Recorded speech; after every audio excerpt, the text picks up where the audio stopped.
Good evening, ladies and gentlemen. Thank you for coming to this exciting topic, the 12 global megatrends, where the world is heading. Sometimes it is a good idea to step back a little bit and look at the bigger picture. Not only in an art gallery, this makes sense, but also when we look at the avalanche of news that we see every day. Sometimes it's a good idea to step back and look at the bigger picture.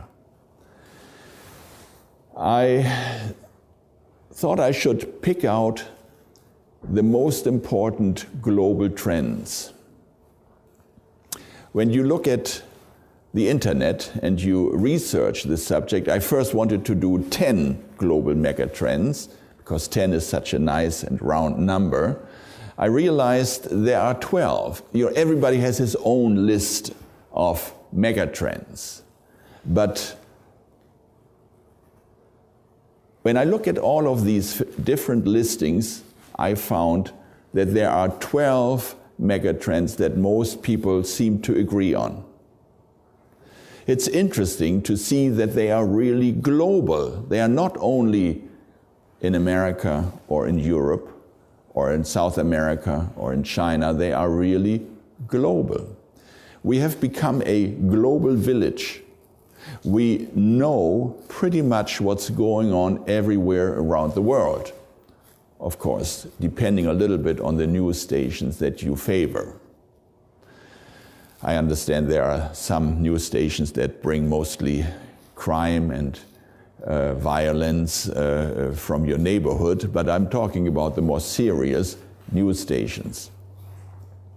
There was a time when people thought that the Greek-Roman world was the only world that existed. They didn't know that at the same time there was a high culture in China and maybe in Central and South America. Today, we pretty much know what is happening anywhere in the world. So we can truly talk about global trends. And when we look at these trends, they are telling us something about this world and where this world is heading. So let's jump right into it. Megatrend number 1 that I have identified is the knowledge explosion. Definitely our time and around the globe is characterized by a dramatic increase in knowledge. We know more in different fields than our grandparents did. You may be interested to know that somebody figured out how much time does it take for the body of global knowledge to double? During the 1800s, from 1800 to 1900, it took about 100 years for the body of knowledge worldwide to double. In 1940, and that is not too long ago, I think there are some who were born before 1940. Yes. At that time, it only took every 20 years for the worldwide body of knowledge to double. You see, time was speeding up. 1970, and there are even more who know this year, every 7 years. In 2007, every 2 years. It's mind-boggling when you think about it. In 2015, it is estimated that the body of worldwide knowledge will double every 35 days. It's amazing, isn't it? I mean, when we look at our smartphones, we know what we're talking about here. Yeah? In a relatively short time, what has become possible in such a small device, to do amazing things. Megatrend number 2, the media revolution and the acceleration of life. Do you realize that these two things are connected? That life is getting faster and faster? Now they tell us that they're giving us time-saving devices. But we find out that they do the opposite.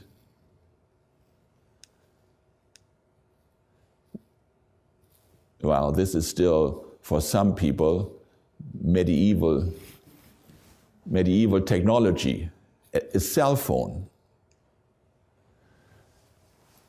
The new media don't save time, they rob us of time. Books, newspapers, radio, TV, computers, internet, handy, we call it in Europe, cell phones, you call it in North America, smartphones now. Now, do you realize that they are not replacing each other? Now, when I was a boy, I had a long way to school. I walked to school. And each morning I came to a railroad crossing. And I had to, in most cases, wait for the trains to come by. I still remember how I first saw steam locomotives, then diesel locomotives, and then, after some time, electrical locomotives. No, I did not go to grade school for 20 years, but in a relatively short time, I could see how one technology was replaced by the next technology.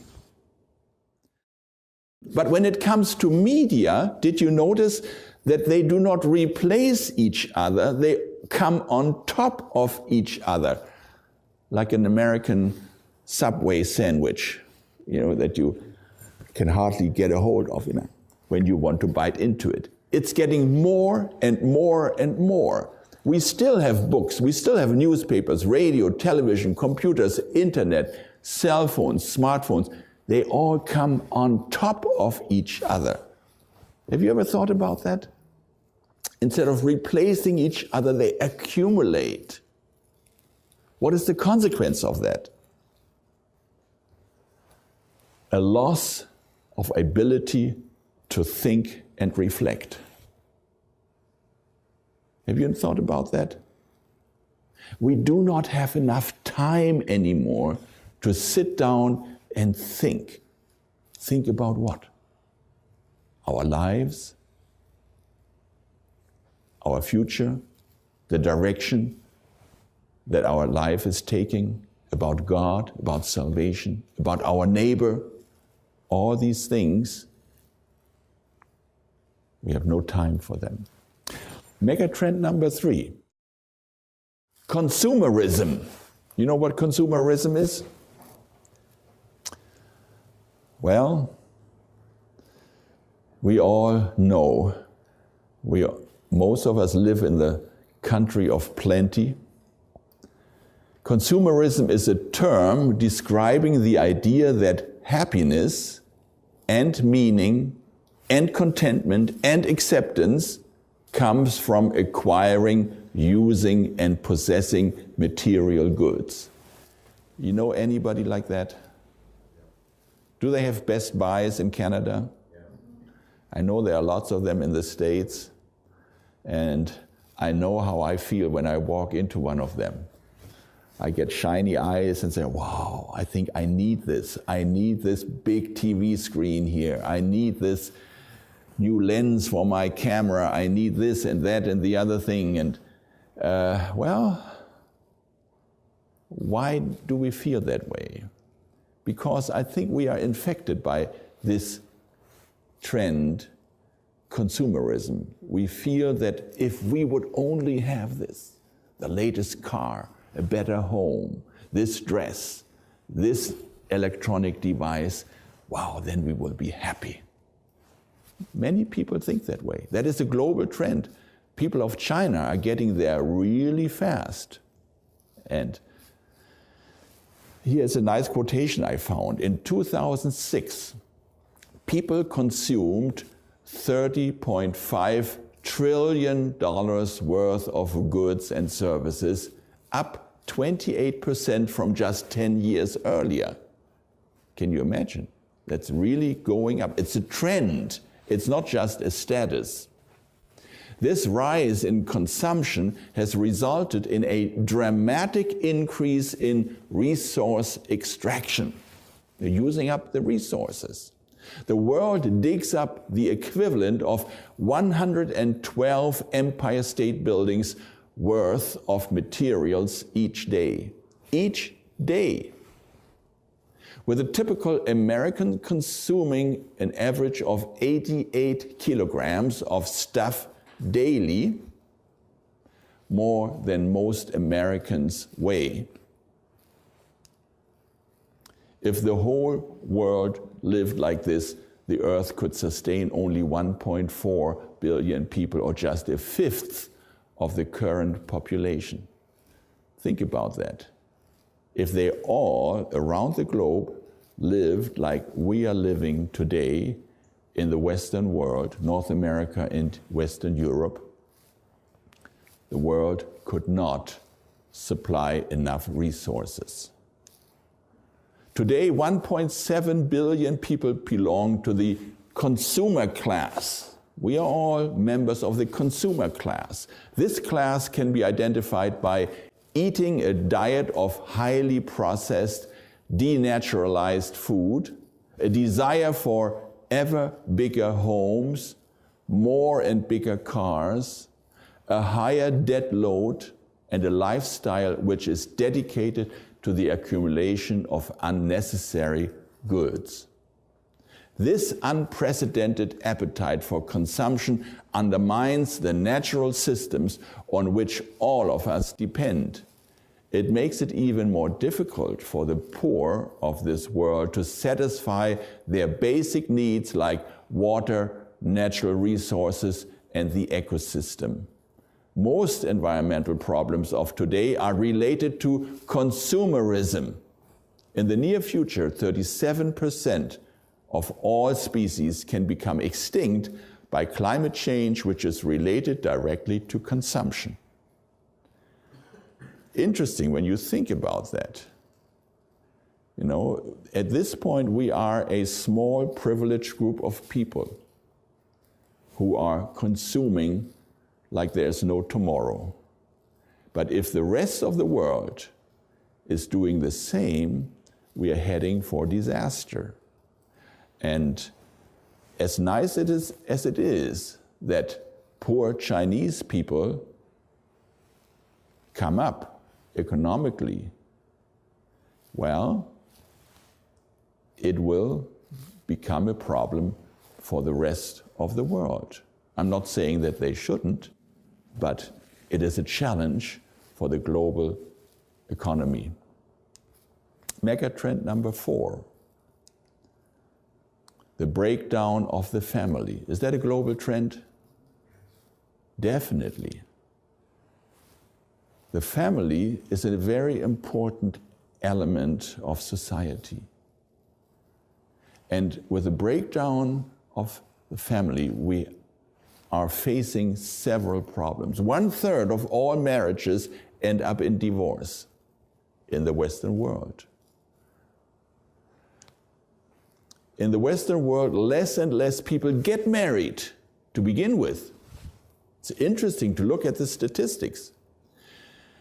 The birth rate keeps going down in the Western world. What are the consequences? Negative effects on the social security system. How are the older people going to live if there are not enough young ones helping to feed the social security system? An increase in social problems, increase in poverty, increase in crime. These are all consequences of the breakdown of the family. Megatrend number 5. Increase in crime and violence. We're looking at the global picture again. It is becoming a problem in places where it was not a problem yesterday. I looked at some statistics. Here's the annual homicide rate per 100,000 inhabitants. It's not in absolute figures, it is only per 100,000 inhabitants. It is only looking at the Western world, and as I said, only per 100,000. So if it's a city with 1 million, you can double it times 10.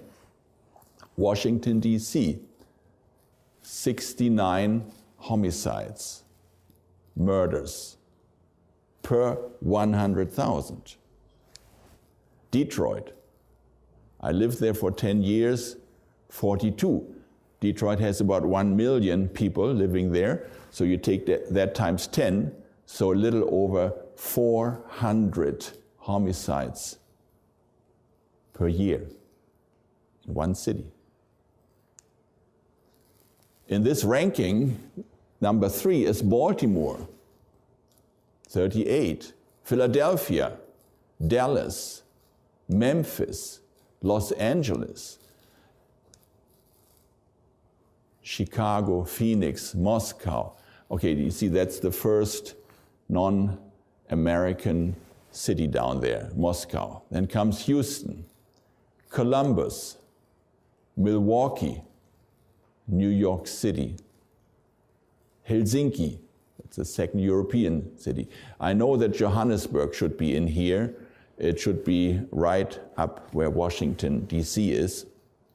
But whoever made this statistic did not list Johannesburg or South Africa. Lisbon, San Diego, Amsterdam, Belfast, Geneva. Interesting to see. And the trend is going up. Copenhagen, Denmark. Crime often is caused by unemployment, by poverty, by migration, by growing up in a one-parent family. This is what the statistics are telling us. So you see that these trends are interrelated. One is affecting the other. Okay, mega trend number 6, globalization. Is that a global trend? Definitely. We are talking about the global village. Even though we may never get out of our county or the district where we live in, through the communication media, we are participating in what is happening anywhere else in this world. What are the consequences? The negative consequences. Of course, there are some good consequences as well, but let's look at the negative consequences. There's a development of worldwide monopolies. And when we have a closer look, it's especially favoring America. And monopolies in the long run are never good for the consumer. There's a social dislocation of employees and workers because they have to follow their jobs. When I look at Africa, for example, the effect is that the family is destroyed. The man moves to the city to earn a living, and the family stays behind, and he starts a second family there. And even though in the Western world we do not officially speak about it, but in reality there's something like that happening here as well. There's a shrinking accountability of capital owners toward national and regional communities. You see, if a big company has a factory in another country and that factory is not producing well, is not showing enough profit, then the decision is made, We have seen that with General Motors and their subsidiaries in Europe. The decision is made in Detroit to close a factory. People over there are suffering from it. They are losing their jobs. But there is no relationship, no social responsibility. They would think about it twice if it would happen in Detroit, because it would give them a negative image and so on. So this is a problem, a consequence of globalization. Loss of traditional competitive advantages. You know, if you grow tomatoes and sell them in the local market, and all of a sudden a big tomato grower from somewhere far away is squeezing you out of the market because he is selling for less, then eventually there will be no competition anymore because you are out of business and he can dictate the prices. A force toward fundamental structural change. Yeah, the world is changing. The working habits, the competition, the markets are all changing. I do not want to go too far into this, but it is changing our world. Mutual economic dependency and vulnerability. Let me just leave it at this. We would become too economic otherwise. Megatrend number 7, population growth. This is definitely a global megatrend. How many people can our planet feed? When we look at global population statistics, in 1959, and some of us remember that year, there were 3 billion people on this planet. In 2012, we reached the 7 billion people mark. In a relatively short time, the world population has more than doubled. It means there is more demand of gas at the pump, food, space for living, and so on and so on. In 2042, if current trends continue, we would have reached 9 billion people on this planet. We see this is mind-boggling how many people already live on this earth.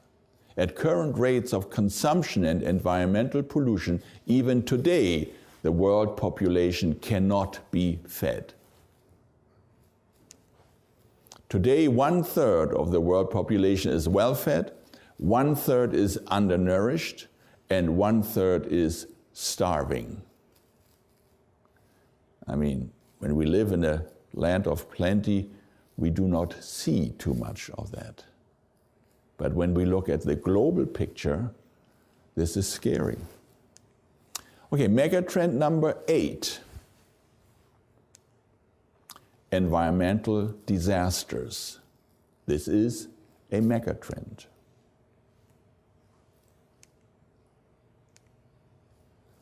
When we look at disaster statistics, and I only look at the time that we can for sure say that we measured it right.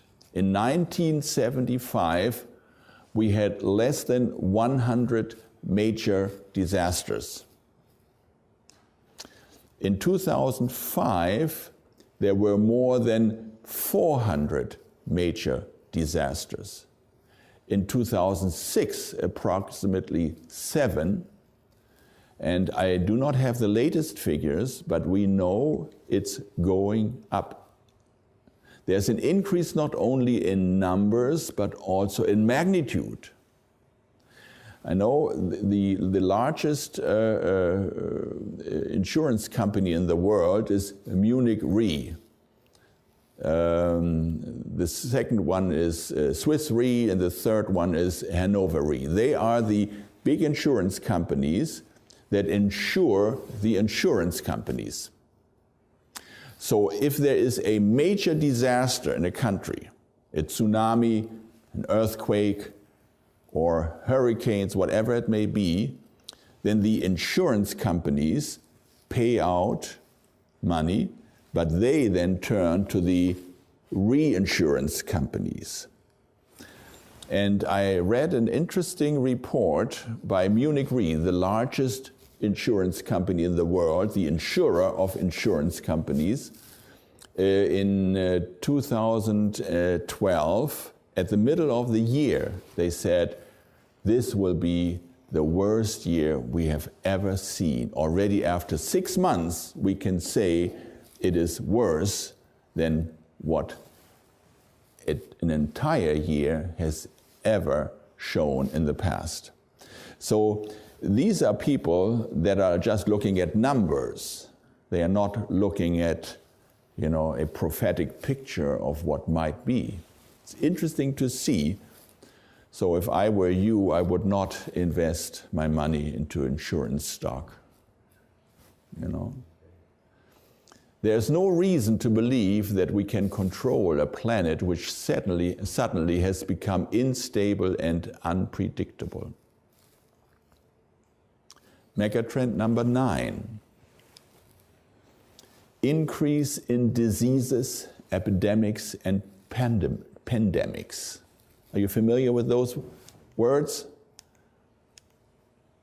According to the World Health Organization, we talk about a pandemic if 3 conditions are met.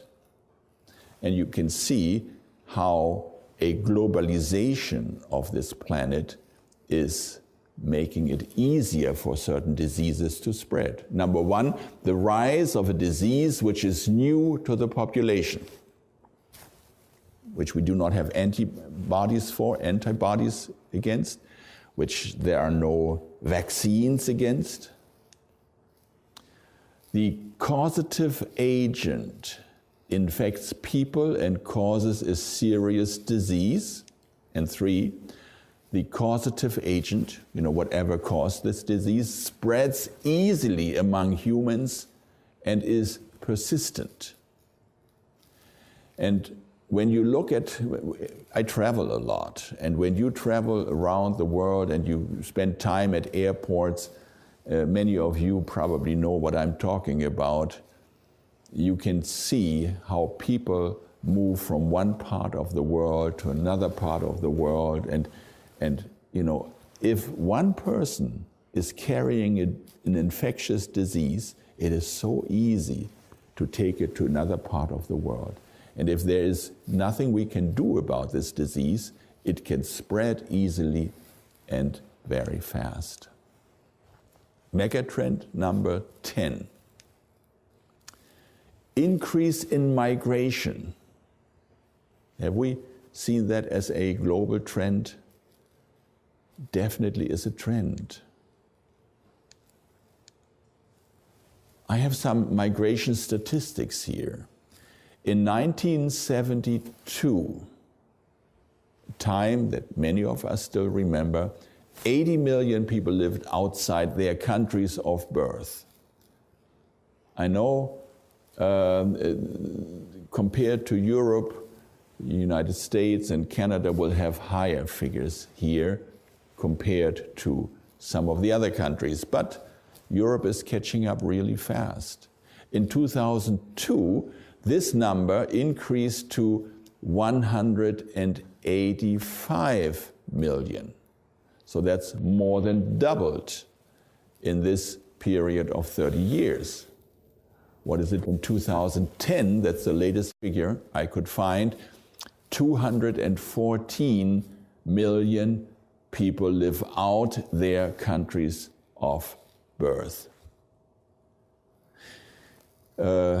Now, this might not be a bad thing to begin with, but it has consequences on the family, on the adhesion of a society. In Europe, 30 European cities have more than 100,000 people born in other countries.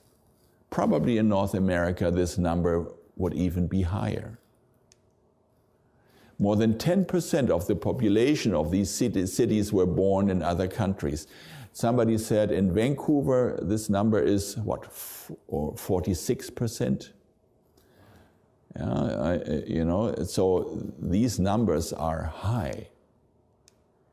Megatrend number 11, terrorism. Is that a global megatrend? See, there was a time, and I would say it was the time before Yasser Arafat. And I'm not against the Arabic people, but terrorism was not an issue. But then it became more and more popular. It became more and more an instrument of politics. Very interesting trend, scary trend. Worldwide terror attacks. In 2003, we had 175 major terror attacks. In 2004, just 1 year later, we had 3,192. In 2005, we had 11,111. In 2006, 24,930. Now, it did level off afterwards, but just look at this increase. In 2007, it went off 16,000. In 2009, 11,000. But they are spread over a greater number of places, and in each case of terrorism, more people were killed. The magnitude of each attack was greater. The impact was greater. So here you have a graph showing this just during the years from 2003 to 2006. Megatrend number 12, and this is our last megatrend, and we want to talk a little bit more about this one. I call that growing religious fundamentalism and fanaticism. Have you noticed that? The world is becoming more religious. I must tell you a story here about my brother. He's a few years older, and I guess you would call him the black sheep of the family. Well, I think we have no white sheep in our family. They are all shades of gray, some lighter, some darker gray. And he was not a practicing Christian. And for some years, he traveled around the world as a sailor, working on a ship. And one day, when we met again, he told me an amazing story. He said, you know, I was working on this really old ship. It was rusty. It was, you know, it looked like it would go down any minute. And we were sailing around the world, and we came into a big storm. And the people working on this ship, most of them were ex-convicts. They were very rough guys. Cursing was easy for them. Definitely not a church choir that was working on this ship. And they got into a big storm. And the waves were as high as high-rise buildings. And the ship was going down and was tossed back and forth. And all of these men thought, this for sure is the end.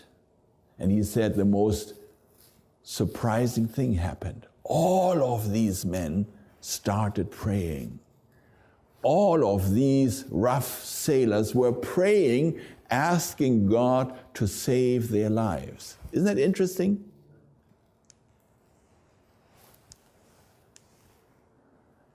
We find this phenomenon of this increased religiosity, this increased fanaticism in religion, in Islam, in Christianity, in Buddhism, in Judaism. Well, we have worldwide 750 million charismatics. Some say the number is 800 million. Now, these are people that have become very religious. Now, we will talk about that at some later point in some more detail.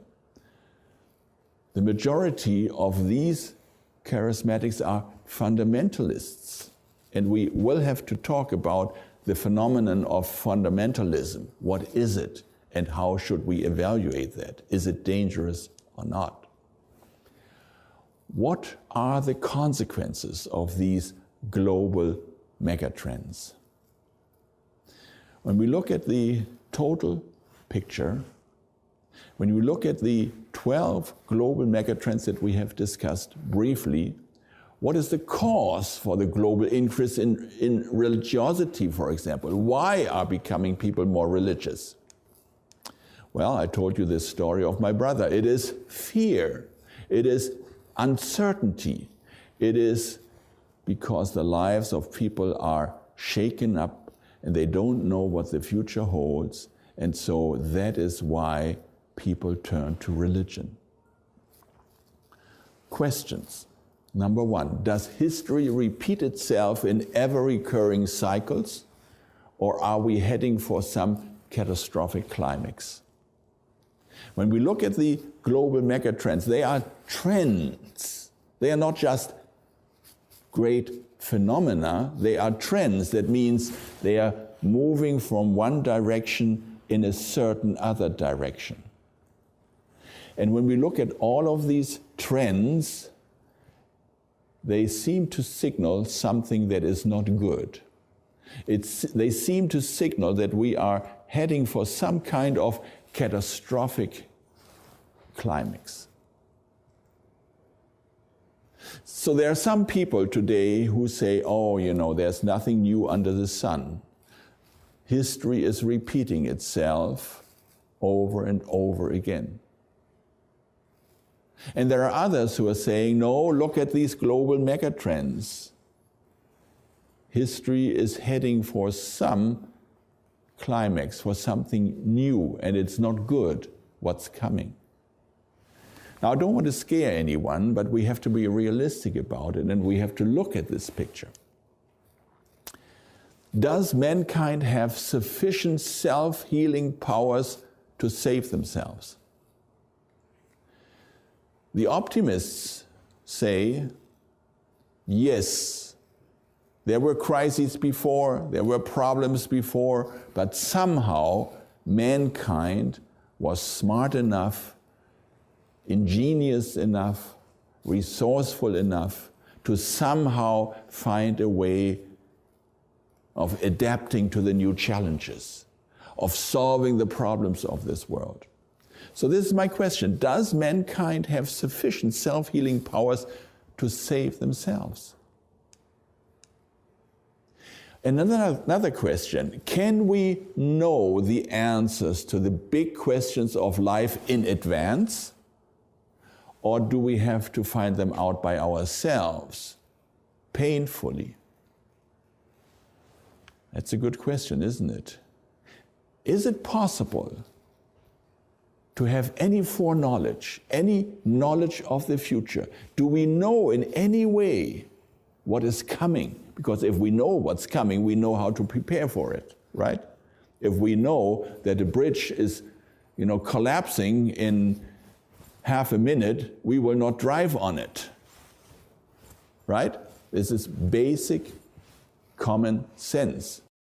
So if we know anything about the future, where these global trends are heading, we can prepare today, and we can adjust our life.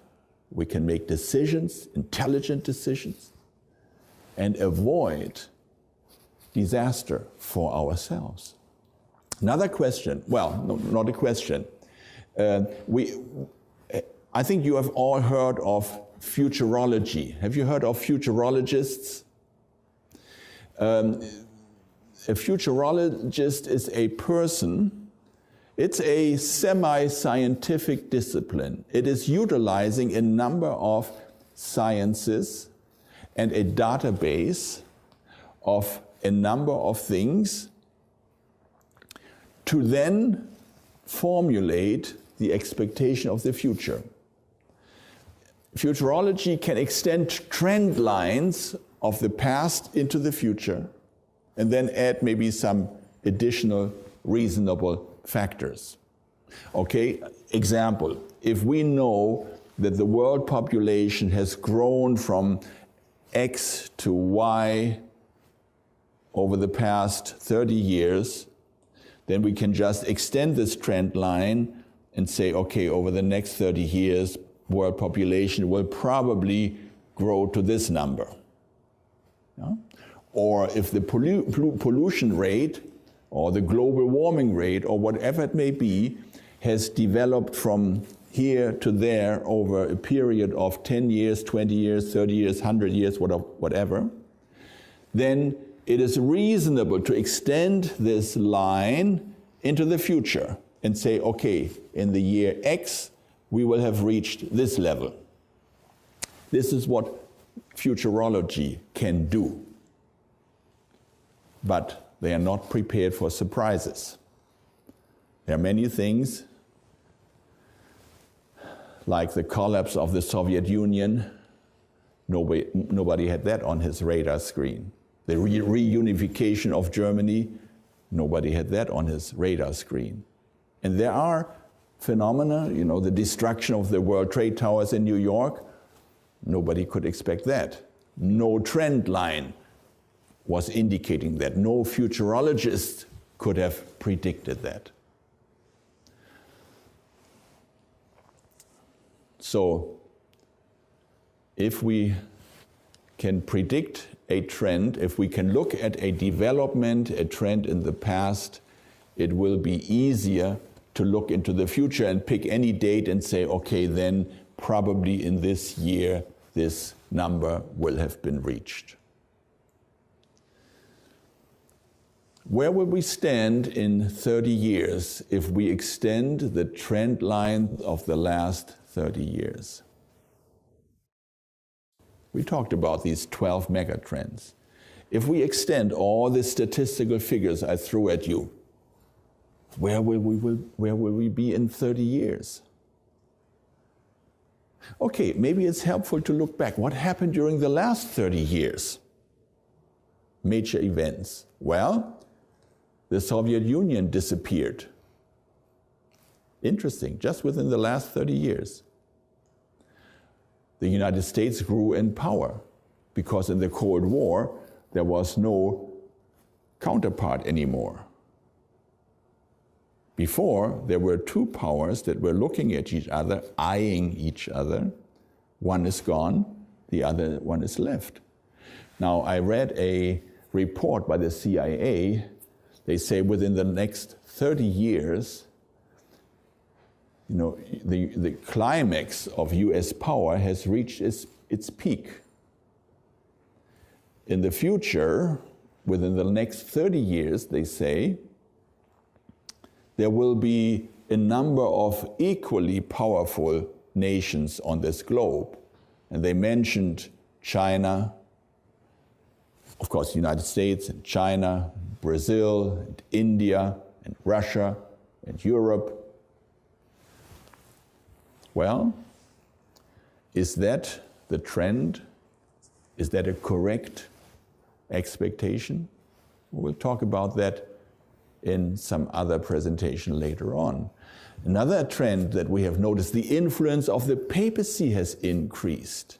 We'll talk about that some more as well. The Pope has become a global political player once again. Terrorism and disasters increased. Can we stop a trend or reverse it? The scientists are discussing this, and they are asking the question, can we really make a trend? And then, if we can make a trend, can we stop a trend? Or can we direct it in a new direction? Well, the expert tell us, no, we cannot. We can maybe increase it a little bit. Maybe we can help it along a little bit, but it's not so easy to start a trend and to stop a trend or reverse it. What then is the solution for our problems? The picture is not looking good. When we look at the trends, when we look at the changes that affected us in the last 30 years, what will the future hold? Can money help us? There are some people who certainly think that money can help. Well, somebody said if you are unhappy, it is better to cry in a taxi than in a bus, but money cannot really solve the problems. Is it science? Lots of people today think that our salvation is coming from science. Science one day can make us immortal, change enough body parts, come up with new drugs, and so on and so on. No. Can politics solve the problems? Well, there are certainly some people who think politics can. Religion? Can religion offer an answer, a solution to the problems of this world? Can religion help us to avoid or live through the negative effects of the global megatrends we are talking about? Well, how come all of a sudden the world is becoming more religious? There's some interesting books that have been written on this topic. We said fear and uncertainty are overwhelming for many. Fear, the fear factor, the uncertainty factor. Many escape into the irrational. It's some kind of an escape mechanism. People flee into religion because they cannot handle reality any longer. Many long for a supernatural superpower, and hope that this superpower will somehow solve this world's problems. Can religion solve the problems of the world and of our personal crises? Can religion do that? What do you think? Can it? If so, it would have to fulfill the following conditions. And I think these are important. If religion could be the answer to our problems, the problems of our future, the problems of this globe with its global trends, the problems of my personal life, it would have to fulfill some conditions.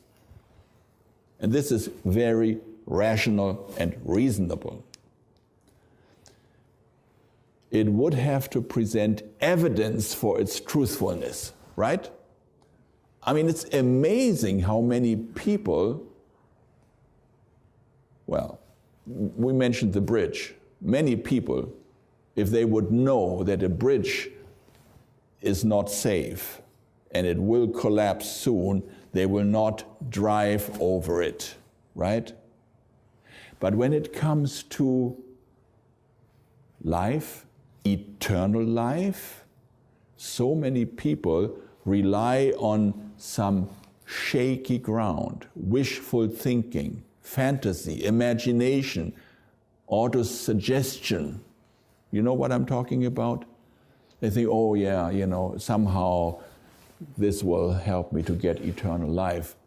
But no, it has to be as solid as a well-built bridge that I can drive over. Religion would have to present evidence for its truthfulness, right? If I do not see the evidence, it cannot be truthful. It can be just wishful thinking, fantasy, imagination. Religion would have to offer a model of meaning and explanation. Explain world events and history. Otherwise, religion could not help. It would have to be relevant for today and tomorrow.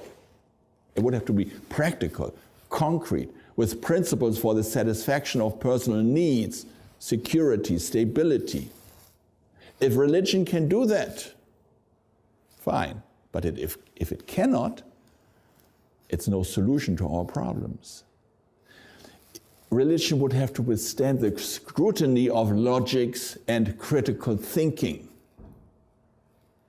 It would have to be more than nostalgic rituals, opium for the senses, and an escape into some emotionality. That's not what religion is all about. And if religion is not more than that, then it cannot solve our problems. Religion would have to offer a foreknowledge of the future. It would have to be specific and practical and logical and credible.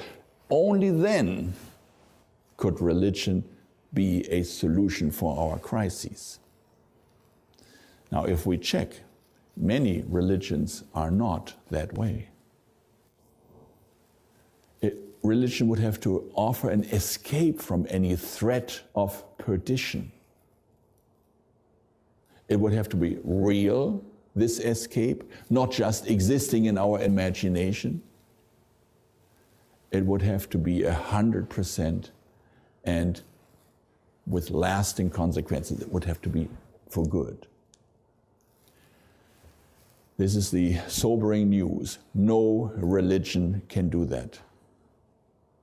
No religion can do that. By the way, no church and no philosophy can do that. But God can do it. Only God can. Why? Because He is outside of our world. Because He has made this world and He has made us. He has the power and He has the knowledge. We'll talk about that some more. And the evidence for this can be found in the Bible. You see, if there is no evidence, I can claim anything. If there's no evidence, it's not worth anything. So evidence is very important. And this we want to demonstrate in the following presentations. I don't know about you, but I want to find out more about God. And I want to find out more about God with my mind switched on. Not just some emotional, irrational journey into something that we cannot really put our fingers on and define, but I want our minds to be switched on, and I want to look at the Bible, and I want to look at God, and I want to look at the solutions about today and the future that God is offering us. May I invite you to stand for a word of prayer as we close.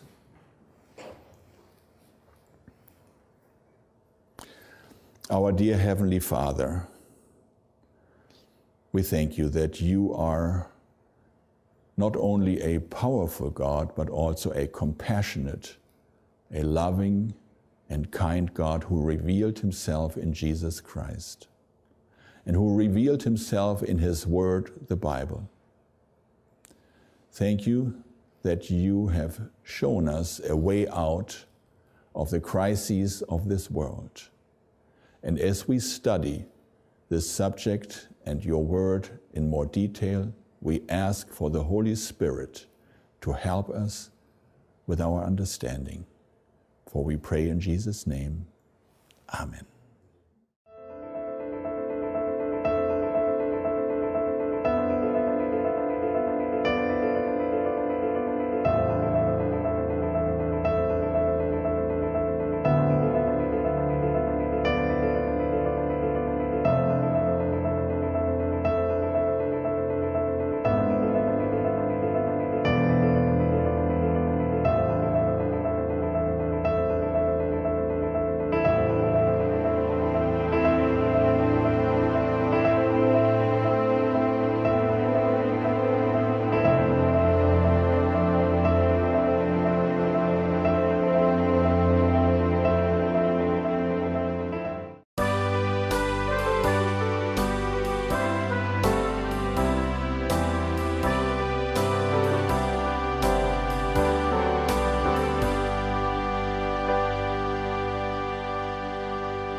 I begin this video with an experience I had with a little girl some years ago. She is the daughter of a friend of mine with whom I shared an office. It was always fun to chat with her. She asked me why I had cut my hair so low, close to bald, and she seemed surprised when I told her I like it like that. I was equally surprised at her expressed dismay. With the frank honesty of a child, she told me bluntly, "It does not look good." Still surprised, I told her my friends say it looks good. She told me, "Well, I'm telling you, it does not look good." Somehow, I thought I would have been a little bit more convincing when I told her my wife, whom she respects, also said it looked good. The child said to me, "Mr. Gilling, let me tell you a story." And she proceeded to tell me a famous tale that, interestingly, I never heard before that day. It was the story of a king who was walking around naked, showing off his invisible suit that everyone was afraid to tell him he was not wearing, until a child, yes, a child again, this time a little boy, told the king the truth that he was naked. She told me how the king rewarded the boy for being the one to tell him the naked truth, pun intended. Little Janelle told me that day that I should reward her for being the one to tell me the truth about my low haircut. Dear Watchtower members, many of us are like the people in that story. We refrain from telling you the truth because A, we do not want to offend you and chase you away. B, we do not want to appear disrespectful or disdainful. And C, many of us view it as in poor taste to be frank with you, which is what this really is. But there comes a time to avoid being politically correct. There comes a time to attempt to prevent you from walking around naked. If you act wisely, you are a wise people. What if your actions are silly? I'd love to be politically correct and call you a wise people, but not at the risk of becoming a dishonest person. Who but a silly people could be sold this statement? It is good to remember that Jehovah has always worked through one organization only. In our day, the faithful and discreet slave is dispensing spiritual food at the proper time. Note that this slave was to be found doing so when the master arrived. Really, who today realizes that the master has already arrived? And who is busy with the work indicated? Only those associated with Jehovah's organization of Christian witnesses. Who but a silly people could be convinced in a world of sin, suffering, and death that Jesus had already arrived, and that a bunch of fools telling them such nonsense was dispensing to them spiritual food at the proper time? 25 years later, in the July 15, 2013 Watchtower magazine, came the question, when does Jesus arrive or come? And of course, the explanation. In the past, we have stated in our publications that these last four references apply to Jesus arriving or coming in 1918. Only a silly people could be told that the arrival or coming of Jesus took place in 1918 after his second coming in 1914. The resurrecting of even the first ones of the human dead must wait till after the presence, or parousia, of Jesus Christ begins.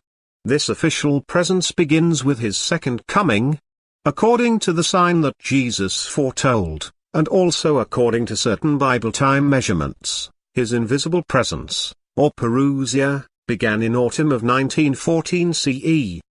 But wait, the organization is about to clarify it all for you. Finally, we examined why Jesus' arrival to appoint the faithful slave over all his belongings did not occur in 1919, but will take place during the Great Tribulation. Only a silly people could be told in the same article that in the past we stated that Jesus arrived in 1918, but he did not arrive in 1919. He will arrive in the future. And I know that some silly persons will tell me that I am being disingenuous because I know the organization taught that Jesus arrived in 1918 but did the appointment in 1919. So the 1919 sentence was related to the appointment and not the arrival. But I know a little bit about English language and the rules of sentence structure. Read the sentence again. The subject there is the arrival, not the appointment. The sentence could be summarized. Finally, we examined why Jesus' arrival did not occur in 1919, but will take place during the Great Tribulation. But that is not the end of the nonsense. After clarifying that the arrival of Jesus did not take place in 1919, or as previously taught, in 1918, guess what? On the anniversary of the announcement that the arrival is future, July 2014. Ever since that marked year of 1914, the sign of Christ's presence as Earth's new King has become clear for all to see. Do you get it? Are you paying attention? The official, invisible presence of Jesus began with his second coming in 1914. His arrival, that was thought to be in 1918, did not happen in 1919, but is now set for the future. But we are still living in the time of his presence, which began with his second coming in 1914. Given all of that, who else but a silly people could buy into the following 2014 statements? Jesus foresaw this troubled time, and he assured his followers that they would receive the encouragement they needed to endure to the end. In order to strengthen them, he appointed a faithful slave to provide spiritual food at the proper time. As these difficult last days rapidly draw to a close, we can be confident that Jehovah will continue to provide spiritual food at the proper time. Dear Watchtower members, look at the title of that article. Are you receiving food at the proper time? Those two statements would move all but a silly people to examine the food that has been served from 1914 to now.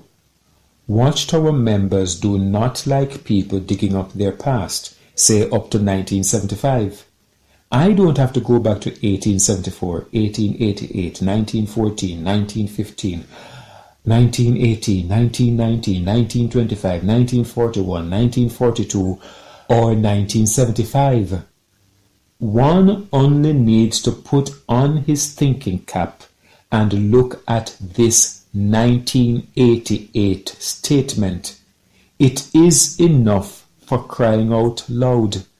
Not only was the slave teaching a now admitted error that Jesus had already arrived, it did so while boasting to be the only organization God was using, and was boasting at that time that it was dispensing spiritual food at the proper time. The timely spiritual food we receive is proof that Jesus, the head of the congregation, is keeping his promise to feed us. Really now? And for Watchtower members to be sold a statement like that is proof that they are a silly people. Really sad. It is vital that we recognize the faithful slave. Our spiritual health and our relationship with God depend on this channel. Dear Watchtower members, there comes a time for frank, honest discourse. There comes a time to be very careful in what is said, but there also comes a time for calling a spade a spade. There comes a time to shake a people up with the truth. Some may suggest that I retract calling you a silly people. I take no pleasure whatsoever in doing it. Some may suggest that I apologize. But rather than apologize, rather than retract, I close with a question. How much more silly can you get? The king rewarded the little boy for telling him the naked truth. Do you know what I want you to do? Reward yourselves by opening your eyes, waking up, and stop playing the fool. Stop allowing the Watchtower organization to play you all as fools.